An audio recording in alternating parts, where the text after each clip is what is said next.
In Connecticut, Republicans are hoping that the unpopularity of Governor Malloy and the popularity of Donald Trump in some districts helps them pick up some seats in the state Senate. That's right. Democrats control the state Senate 21-15. So if the Republicans can hold on to those seats that they have and pick up 4 more, then they would control half of the legislature. Chief political correspondent Mark Davis joins us now live. He continues his close-up look at some of those races leading up to November 8th. Hello, Mark. Hi, Ann and Darren. Good evening, everyone from the Hartford newsroom. There's one state Senate district that has been a cliffhanger in the past 2 elections, and the same candidates are facing off once again. It is the 13th senatorial district, which includes Meriden, Middlefield, southwestern Middletown, and the southern half of Cheshire. 47-year-old Democratic State Senator Suzio-Bartolomeo of Meriden is seeking her 3rd term, and it could be close again. Both of her elections were won by less than 300 votes. The Republican candidate that keeps coming close is 68-year-old Suzio, a banking consultant by profession. He has run for this seat 7 times, was elected once in a special election, and served part of 1 term.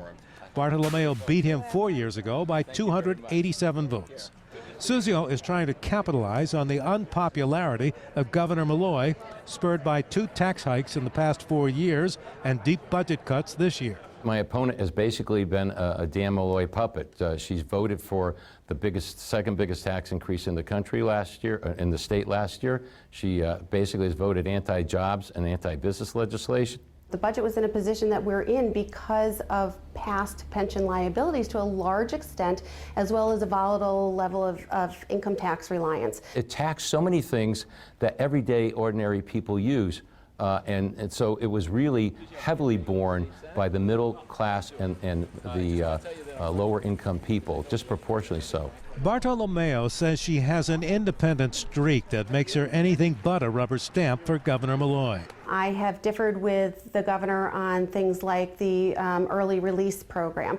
That's something that I believe that program is faulty, and I don't believe we should be allowing violent criminals to be out of jail early. This is one of Suzio's favorite subjects, sparked by recent high-profile crimes committed by former prisoners. Dan Malloy's notorious early release law, whereby thousands and thousands of violent criminals are being let loose from our prisons early, free to maraud and roam our streets and terrorize our neighborhoods.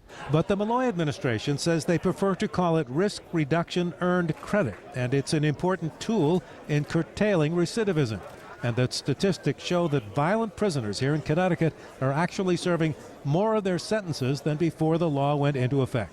Bartolomeo points to the massive flood control project in flood-prone downtown Meriden, plus the new train station and other economic development, as signs that Malloy and the Democrats have scored for the district and that the business climate has turned. We in Connecticut in the last 6 months have been leading New England in job growth, and we've also seen Electric Boat, we've seen Pratt & Whitney, we've seen Sikorsky, all pledge to stay here in Connecticut. But what's described as an anti-business climate under Governor Malloy and the Democrats has caused the state's largest business organization, the Connecticut Business and Industry Association, to endorse candidates this time. They've never done it before. They are endorsing Suzio here. Live from the Hartford newsroom, Mark Davis, News 8.